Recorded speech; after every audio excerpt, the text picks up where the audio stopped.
అధికారులను వారు మనం పనిచేసేదాకా మనము నేను ఎమ్మెల్యే అయిన సార్లు కూడా వాళ్ళకి ప్రతి సందర్భంలో చెప్తున్నాం, అయ్యా ఈడ నీళ్ళ ప్రాబ్లం ఉంది, అంత పేదలు ఉన్నారు, మీరు ఇవ్వాలి. అక్కడ రాజీవ్ గాంధీ గృహకల్పన ఏం ఎంత రోడ్ సమస్య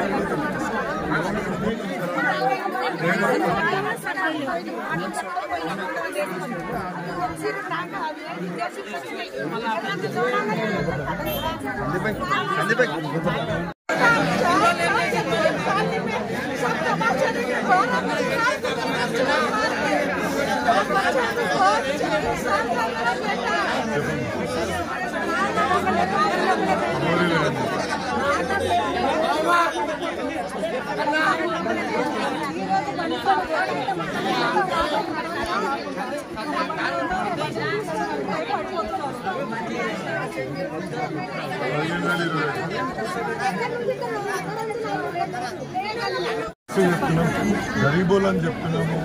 ఎంత చెప్పినా మీకు ఏమంటే జీఎం ఏమంటలేదు, మేము పైకి రాయాలి, మాకు ఫండ్ ఇస్తలేరు. ఈ రోజు చెప్తాం మనం, చెప్పండి. ఒక జెన్యున్ సమస్యని జెన్యున్నెస్ ఎప్పుడు వస్తుంది? ఇప్పుడు మీ దగ్గర కూడా ఎన్నిసార్లు దృష్టికి తీసుకొచ్చింది, మరి ఎప్పుడు సొల్యూషన్ అంటే చేపిస్తామని చెప్తారు, మళ్ళీ 2 నిమిషాలు పని చేస్తారు.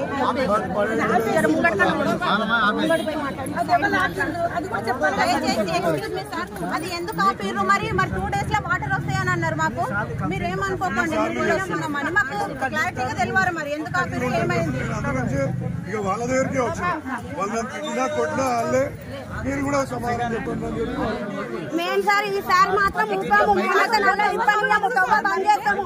ఒక ట్యాంకర్ కూడా పైకి పంపించాము. 1 month రాలేదు.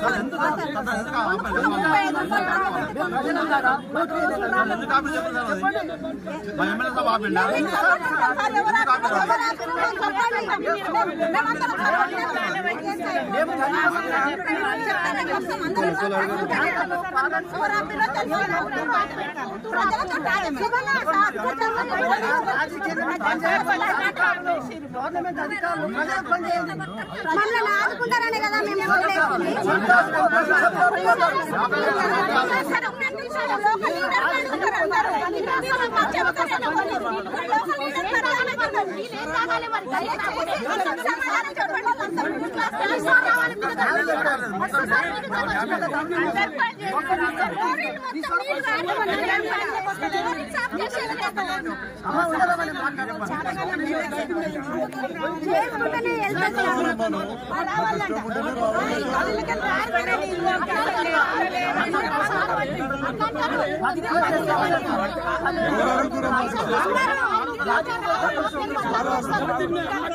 చెప్పమ్మా, పేరు చెప్పా.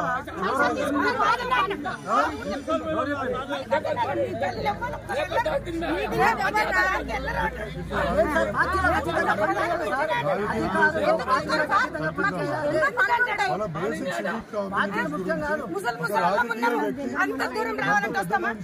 వస్తామా?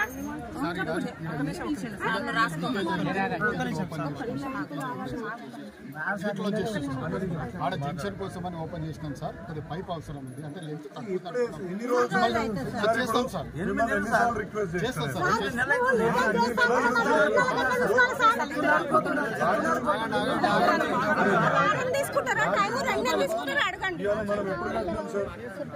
రాజు దాని పక్కన ఊరంతా సప్లై చేస్తాం.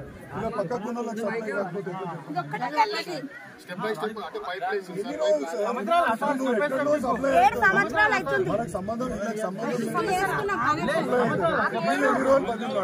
రాజీవ్ గృహ కల్ప కట్టి ఎన్ని రోజులు అయింది సార్? 10 సంవత్సరాలు.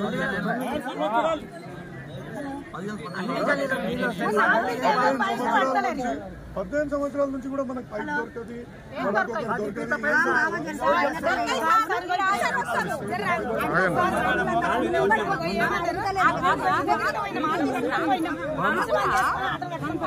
ఏమన్నారు 7 లక్షలు కావాలమ్మా అదేస్తాను వాళ్ళేస్తాను 8 లక్షలు కావాలమ్మా అవి అయినాయి మంచిగా రాగానే వెళ్ళి వచ్చేసి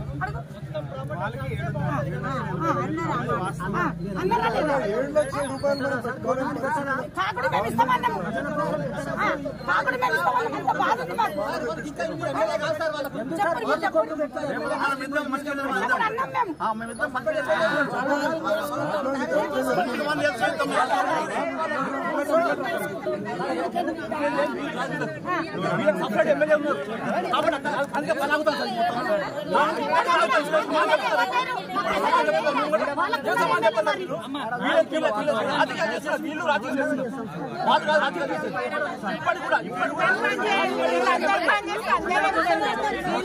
నవ్వాలు ఉంటారు అప్పుడు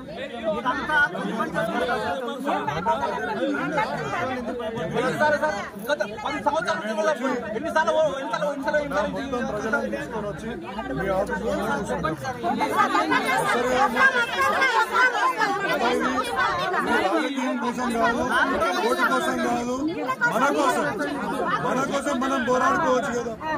మన ఇంటి సమస్యను అందరూ చేసుకోవాలి సార్. మా ముంగడ దారికిషోర్ సార్ ఫోన్ చేసి సార్ మీకు 2 రోజులు అయిపోతుంది సార్ దానికిషోర్ దగ్గర నుంచి నడుస్తుంది ఈ వరం అంతా. దానికిషోర్ దగ్గర నుంచి ఎంపీ దగ్గర నుంచి నడుస్తుంది ఈ వరం అంతా. వీళ్ళు కాదు సార్, వీళ్ళ దగ్గర నుంచి దానికిషోర్ వరకు కూడా ఆ ఎమ్మెల్యేనే ఎమ్మెల్యే వీళ్ళకి వీళ్ళు కాదు ఎమ్మెల్యే ఎమ్మెల్యే అది కాలేదు.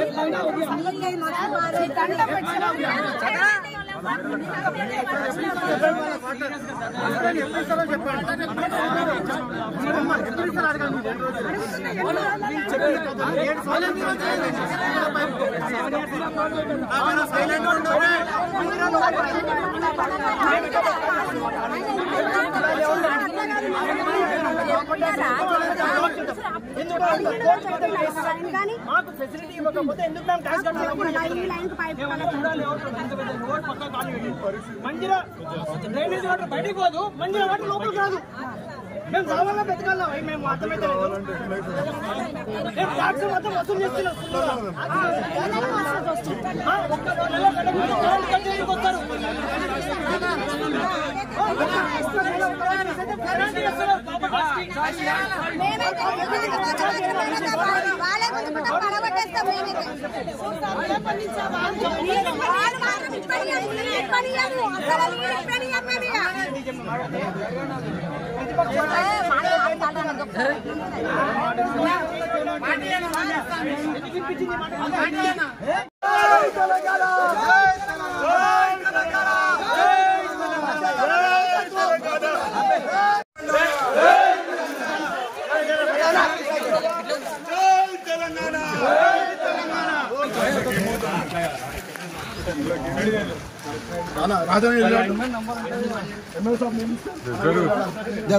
అందరు కూర్చోరు ఇక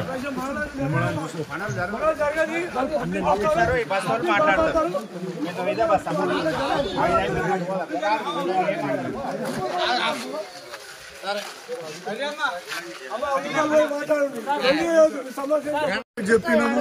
జడ్సీ గారితో కూడా మాట్లాడుతున్నాం. ఇన్ఛార్జ్ జడ్సీ గారు ఉన్నారంటే ఆ మేడం కూడా చెప్తున్నా, అక్రమ కట్టడాలనేమో ఇష్టం వచ్చినట్టు అక్రమ కట్టడాలు కడుతుంటారు. మన ఏరియాలో ఎవడు 10 అంతస్తుల బిల్డింగ్ కడుతుంటే ఎవడు అడిగేటోడు లేదు. కానీ గరీబోళ్ళకి నీళ్ళు ఇవ్వమనేసరికి మనకి ఇబ్బంది అయింది. డ్రైనేజ్ ఇప్పుడు మీకు ప్రతి దగ్గర దొరకపోతే ఈ ట్యాంక్ ఉన్నది ఏమన్నా ఇంత కనెక్షన్ ఇస్తే భరత్ నగర్ కాదమ్మా ఊరంతా తాగుతుంది. అల్వాలు కంటోన్మెంట్ మనకు అటు బాల్ నగర్ దాకా నీళ్లు పోతున్నాయి. మనకి ఇంటి పక్కకు ఉన్న వాళ్ళకి మనకి ఇస్తుంది. ఇప్పుడు మిమ్మల్ని ఎన్నిసార్లు అడిగింది మీ అధికారులకు, ఎన్నిసార్లు చెప్పినాక ఇప్పుడు నేను ఈ మాటలు నేను అడుగుతున్నా అడుగుతలేనా అడుగుతున్నా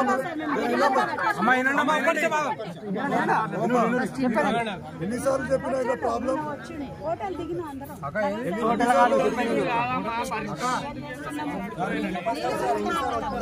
ఏం చేయాలి ఆఖరికి ఏం చేస్తుంటే హౌసింగ్ బోర్డు నుంచి దాని నుంచి మొత్తం పైప్ లైన్ వేసారమ్మా. కొన్ని పైప్ లైన్లు గ్యాప్లు అవి ఇవి కలిపి ఉన్నవి. తర్వాత అప్పుడు మనం ఏం చేసాము, నీళ్ళు ఇవ్వాలని చెప్పేసి ఎక్కడెక్కడ చిన్న చిన్న జంక్షన్లు చేయాలని చెప్పేసి ఒక 25 లక్షలతో ఎస్టిమేట్ తీసుకున్నాం, శాంక్షన్ చేసినాం. జంక్షన్లు కూడా మీరు చూసింటారు, చేసింటారు. చేసిన తర్వాత కొద్దిగా చూడడానికి పోతే మళ్ళీ ఏంటంటే పైప్ లైన్ మళ్ళీ గ్యాప్లు ఉన్నాయి. ఆ ముందల పోతే ముందల లైన్ లేదు. దానికోసం కూడా మళ్ళీ ఒక ఎస్టిమేట్ వేసినాము. వేసిన తర్వాత మళ్ళీ శాంక్షన్ తీసుకున్నాం. మీకు ₹1 కనెక్షన్ ఇవ్వాలని చెప్పేసి ఆ శాంక్షన్ కూడా తీసుకున్నాం. అంటే ఈ నీళ్ళు ఇచ్చిన తర్వాత మీకు ఆ కనెక్షన్స్ ఇద్దాంలే అనుకున్నాం. కాబట్టి గ్యాప్లు ఇవన్నీ ఉండడం వల్ల కొద్దిగా మనకు డిలే అయింది. ఈలోగా మనం ఏం చేస్తున్నాము, ట్యాంకర్ల ద్వారా మనము నీళ్లు పంపిస్తున్నాం. 3 ట్యాంకర్ల ద్వారా మీకు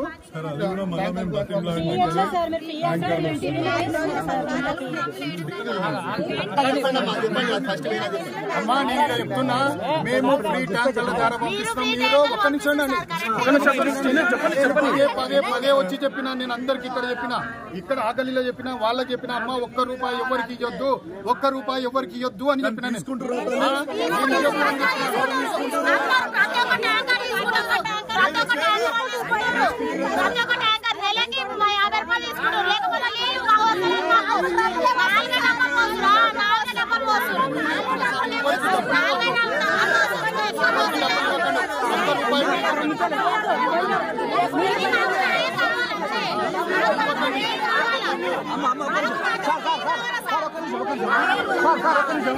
మాకింత ప్రాసెస్ చెప్పింది కదా ఆ కింద కొత్తగా మనకి ధరనికి ఎట్లా పోతున్నాయి సార్ నీళ్లు? ఎట్లా పోతున్నాయి? ఆ కింద ధరలు ఉండేది సార్, కొత్త కాళ్ళు పడ్డది, వాళ్ళ నీళ్ళు పోతున్నాయి. 20 సంవత్సరాల నుంచి మేము ఇక్కడ మాకు 20 సంవత్సరాలు మీకు ఎందుకు ఓపికలేదు? మీకు స్టోరీ చెప్తున్నా, మాకు స్టోరీ ఎందుకు? మాకు నీళ్ళు ఇస్తావా అయ్యావా అని చెప్పు. ఎప్పుడు ఇస్తావు చెప్పు. ఈ రోజు ఇస్తాను చెప్పండి మీరు. మీరు అది చెప్పరా? మళ్ళీ సంవత్సరం పడతారు, 2 సంవత్సరాలు పడతారు, 5 సంవత్సరాలు పడుతుందా? మళ్ళీ ఎలక్షన్ వస్తుందా? ఎప్పుడు ఇస్తారు చెప్పండి మీరు. ఎప్పుడు ఇస్తారు చెప్పండి. మీరు ఎప్పుడు ఇస్తారు చెప్పండి సార్. ఎప్పుడు చెప్పండి. ఈ డేట్ చెప్పండి. సంక్రాంతి ఇస్తారా? ఎప్పుడు ఇస్తారు చెప్పండి మీరు.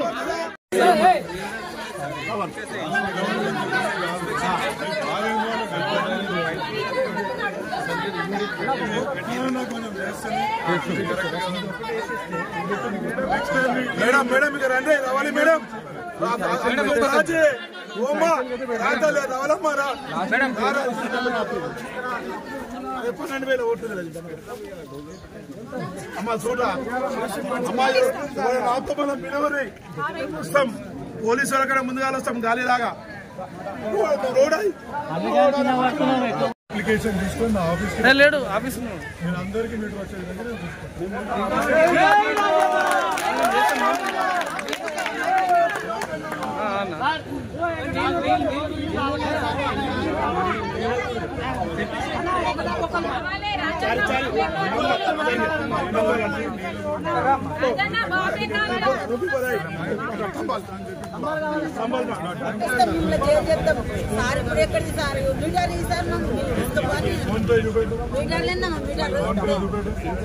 ఫోన్ నంబర్ కూడా ఉందండి.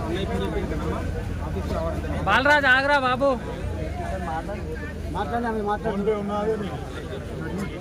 నంబర్ ఉందండి అన్న. ఎవరో తీసుకోవచ్చురమ్మా. అదే ఓరాలు వాళ్ళు ఇద్దరు కార్ మీద వస్తారు. ఏ కార్లో వస్తారు?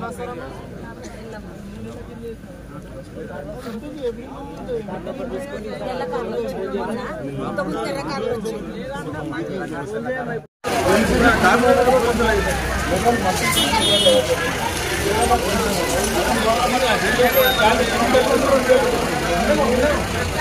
మన 133 డివిజన్ కౌకూర్ ప్రాంతమైనటువంటి భరత్ నగర్ మరియు ఆర్జీకే వాంబే ఇండ్ల దగ్గరికి రావడం జరిగింది.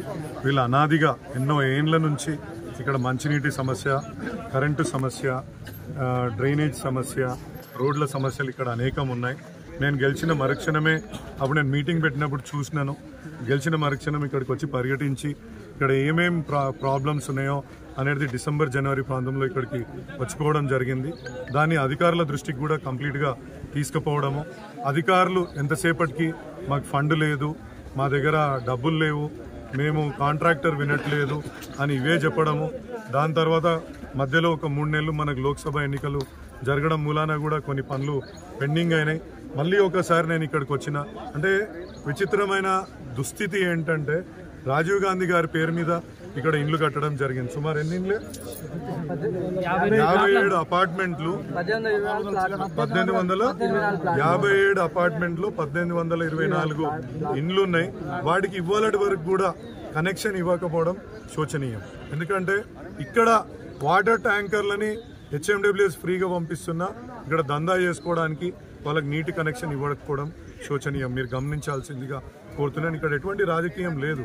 ఎందుకంటే బాధ ఒక రకమైన ఇన్నేళ్ళు రాజీవ్ గాంధీ గారి పేరు మీద ఇన్ని గొప్పగా ఒక ఆదర్శవంతంగా ఇన్ని ఇండ్లు కట్టించినాక వాటికి వాటర్ కనెక్షన్ ఇవ్వకుండా పేదలను బాధ పెట్టడం ఎంతవరకు సమంజసమని అడుగుతున్నాను. ఇక్కడ ఒక వాటర్ ట్యాంకర్ ఉంది, అంటే ఒక ఓవర్ హెడ్ ట్యాంక్ కూడా కట్టడం జరిగింది.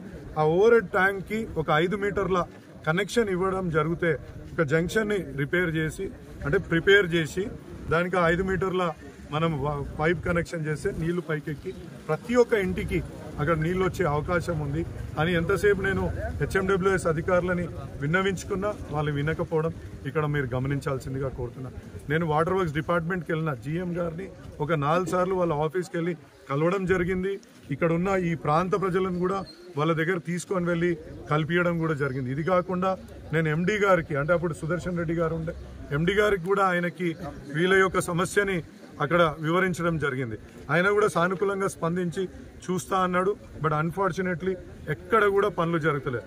GM గారి దగ్గరికి వెళ్తే ఒక విచిత్రమైన పరిస్థితి. నా దగ్గర నాకు రూపాయి ఇచ్చే అధికారం లేదు సార్, మీరు ఏదున్నా పైన చెప్పుకోండి, ఎవరు చెప్పుకుంటారో చెప్పుకోరు, నేనైతే ఒట్టిడ కూర్చుంటే నేను అధికారిని మాత్రమే అని ఆయన చెప్పడం కూడా ఇక్కడ ప్రతిసారి మనం వింటున్నాం. అంటే బేసిక్ నెసెసిటీస్, ఒక రోడ్డు, ఒక డ్రైనేజు, ఒక కరెంటు. ఇక్కడ వాంబే ఇండ్లు ఉన్నాయి కొన్ని సంవత్సరాల కింద. ఎప్పుడు ఏ సంవత్సరంలో కట్టిరే? చంద్రబాబు నాయుడు హాయంలో వాంబే ఇండ్లు ఉన్నాయి. ఇప్పటికి కూడా అక్కడ ఒక కరెంటు మీటర్ లేదు. అంటే ఎటువంటి దుస్థితిలో ఇలా పేద ప్రజలు అంటే వాళ్ళ గొంతుగా వినడానికి కూడా ఎవరు సిద్ధంగా లేరు. అటువంటి పరిస్థితుల్లో నేను ఇక్కడ పర్యటించి ఇక్కడికి వచ్చిన తప్పకుండా వాళ్ళు కూడా ముందుకు వస్తా అన్నారు. బాంబే ఇండ్లో కూడా మేము కరెంట్ మీటర్ పెట్టుకుంటా అంటున్నారు. ఇక్కడ నీటి కనెక్షన్ కూడా గవర్నమెంట్ పైన ఒత్తిడి తెచ్చిన ఇలా హౌసింగ్ బోర్డుని ఇన్ని రోజులు చెప్పుకున్నారు. హౌసింగ్ బోర్డు కూడా వాళ్ళకు HMWSకి అధికారం ఇచ్చింది. మీరే ఇక చేసుకోండి. వాళ్ళ పరస్పర అవగాహన పత్రం కూడా మార్పిడి చేసుకున్నారు. అయినా కూడా వాళ్ళ నీళ్ళు దాగిపించడానికి ఇన్ని అంటే నీళ్ళు దాగిపిస్తారు. ఇక ఏమంటారు మన భాషలు చెప్తారు కదా, నీళ్ళు దాగిపిస్తారు అంటారు కదా. 7 సేర్ల మా అమ్మ కరెక్ట్ చెప్పింది, 7 సేర్ల నీళ్ళు దాగిపిస్తున్నారు. అంటే ఇక్కడ వ్యక్తులు కాదు. దయచేసి నేను కాంగ్రెస్ ప్రభుత్వం చెప్తున్నాను, ఇక్కడ ఉన్న లోకల్ కాంగ్రెస్ నాయకులకు చెప్తున్నాను, మనం అల్టిమేట్లీ ఇక్కడ వాటర్ ఇప్పించుకునేటట్టు ప్రయత్నం చేద్దాం. బీజేపీ నాయకులను కూడా కలిసి వస్తే మనం అందరం కలిసి పోదాం. HMWS దగ్గర పోదాం, అవసరమైతే MD గారి దగ్గర పోదాం. వీళ్ళందరి దగ్గర పోయి వీళ్ళకు ఈ సమస్య నుంచి దూరం చేసే ప్రణాళికను సిద్ధం చేసి ఇక్కడ ఈ యొక్క ఇన్ఫ్రాస్ట్రక్చర్ని డెవలప్ చేసే విధంగా మనం ఉందాం. ఎందుకంటే ఇక్కడికి వచ్చినప్పుడు అమ్మాయిలు చెప్తుంటే చాలా మంది ఇక్కడ పాపం ఫ్రస్ట్రేట్ అయి ఉన్నారు. ఫ్రస్ట్రేట్ అయి నువ్వు ఎమ్మెల్యే ఏందబ్బా నువ్వు 6 నెలలు అయింది ఏం పని చేశావు అమ్మ, సంవత్సరాల తరబడి ఉన్నా కూడా వాళ్ళు అంటే వాళ్ళకి ఎంత ఫ్రస్ట్రేషన్ ఉందో ఒక్కసారి మీరు గమనించుకోవాలని చెప్పేసి కూడా మీ మీడియా ద్వారా అధికారులకు తెలియజేయాలా. అంటే ఇది రాజకీయం కాదండి. ఇక్కడ ఓట్లు లేవు, ఏం లేదు, ఏ రకమైన ఎలక్షన్స్ కూడా దగ్గరలో లేవు. Let us do some good for the people. అంటే ప్రజల కోసం మనం ఒక మంచి పని చేద్దాం. అందరం కలిసి వస్తే కూడా నేను తప్పకుండా మీరు అందరూ కలిసి నేను కూడా రిప్రజెంటేషన్ ప్రభుత్వ పెద్దలకు ఇవ్వడానికి నేను సిద్ధంగా ఉన్నా. శ్రీధర్ బాబు గారిని కూడా మన జిల్లా మంత్రి గారు ఉన్నారు, జిల్లా మంత్రికి అంటే జిల్లాకి ఆయన ఇన్ఛార్జ్ మంత్రిగా చేసి ఆయనను కలుస్తాము.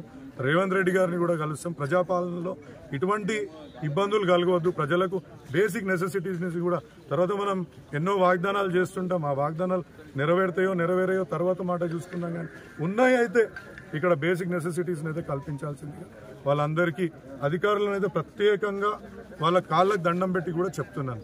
ఎన్నోసార్లు చెప్తున్నా, అయ్యా మీ కాళ్ళకు దండం పెడతా, ప్రజలకు కొంచెమైనా సాయం చేయండి.